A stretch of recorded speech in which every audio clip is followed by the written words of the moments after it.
Everybody, it's Renee. Today we're going to talk about James chapter 5, verse 15. It says, "And the prayer of faith will save the one who is sick, and the Lord will raise him up. And if he has committed sins, he will be forgiven." So the elders have gone home and the room is quiet again. The oil is still on the forehead, the ivy is still in the arm, and the night feels long. Nothing looks different from the outside.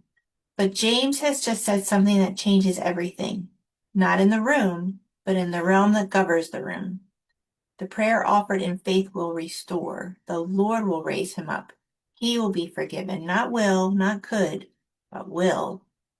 So James packs this verse with language that deserves a slow read. The word translated restore, sozo in the Greek, is the same word used when Jesus told the paralytic to rise and walk in Matthew 2:11. It means to save, to make whole, to put a life back from the edge of death.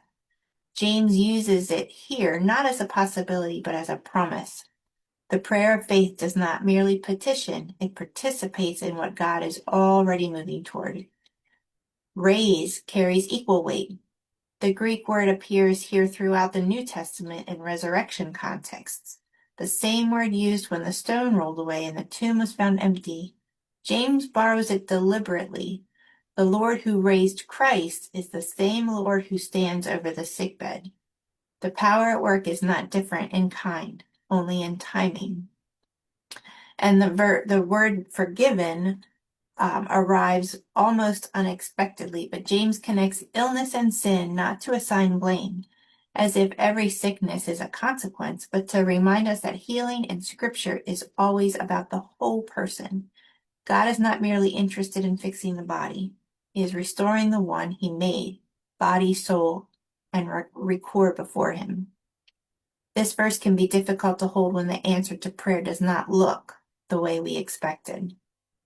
When my grandmother fell into a coma, our family drove through the night.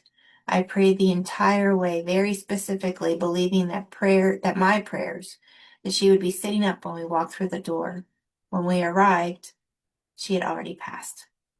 It took me years to understand what I had missed in that grief. God had raised her. He had made her whole, completely, permanently, in a way no doctor or medicine could have managed. The prayer of faith was answered. I had simply forgotten that James does not specify a timeline or a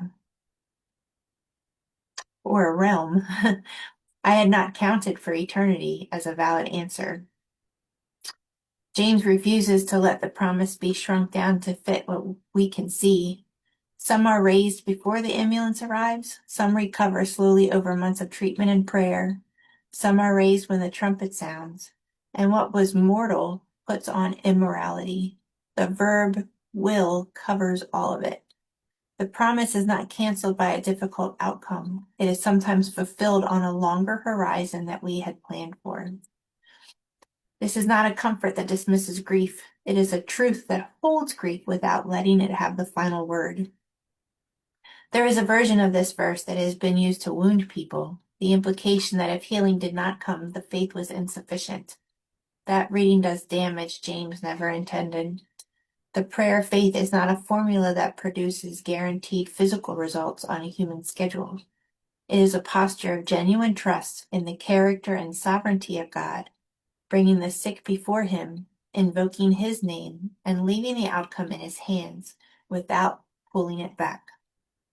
Abraham believed God and it was counted as righteousness, not because he always understood what God was doing, but because he did not stop believing that God was doing something. That is the faith James is describing. It persists. It does not require a certain outcome to remain faith. What the prayer of faith does guarantee is that God is present. God is active, and nothing, not illness, not sin, not death itself, falls outside his authority or his redemptive reach. The final clause of this verse is often treated as a footnote. It should not be. If he has committed sins, he will be forgiven. The sick room has a way of surfacing things that are buried. Old guilt, long regret, sins confessed but not quite released. People lying in hospital beds sometimes carry weight that has nothing to do with their diagnosis, James addresses that directly. The prayer offered in faith is not only for the body, it reaches the conscience, it reaches the record. Whatever you've carried into that room, or whatever the person in the bed has carried for years, belongs to the same Lord being invoked by name. He does not heal selectively, restoring bodies while leaving souls burdened. He restores the whole person. Receive that fully. It is not a footnote. It may be the most important line in the verse. Pray with confidence, not because you know exactly how God will answer, but because you know who He is. Speak the promise aloud. Anoint if you're an elder. Lay hands where the pain is. And then trust the God who wrote will into this verse to fulfill it on His terms and in His time. When the outcome is not what you asked for, do not revise the promise. Do not conclude that the prayer failed or the faith was deficient. Widen your understanding of what raise and restore can mean in the hands of a God who holds eternity as comfortably as He holds today. The prayer of faith is not wasted. It is never wasted. It lands somewhere, in the body, in the soul, in the life to come, because the God who receives it faithful to every word He has spoken. Is there a prayer you offered in faith that did not seem to be answered the way you asked? Bring it before God honestly today. Ask Him to expand your understanding of how He may answered in ways you have not yet recognized. Is there guilt or unresolved sin you're carrying? Either your own or something the person you are carrying for has expressed? Receive the forgiveness this verse explicitly promises. It is not conditional on feeling forgiven. It is grounded in what Christ has already done. Think about this today. See you later.